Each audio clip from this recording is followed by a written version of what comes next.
game ako dyan, no? Hindi naman ako natatakot dito kay Marcoleta.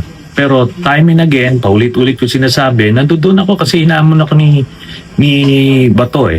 'Di ba? Ngayon, hindi yun utos. Hindi ako inutusan ng Bato. Hinamon niya ako. Ang hamon, pwede mong i-accept yung challenge o hindi. So I accepted that challenge. Ngayon, sabi ko nga, itong kung si Marcoleta ay hahamunin niya akong pumunta ng Senado para batukan siya. I will accept that as well. Okay sir, update na lang po sa ICC sir. May info ba tayo na may darating pang mga ibang arrest warrants sir? Yes, may darating pa pero ilang months down the road pa yan lalabas. May info tayo sir kung nasaan po si Senator Bato de la Rosa as of the moment?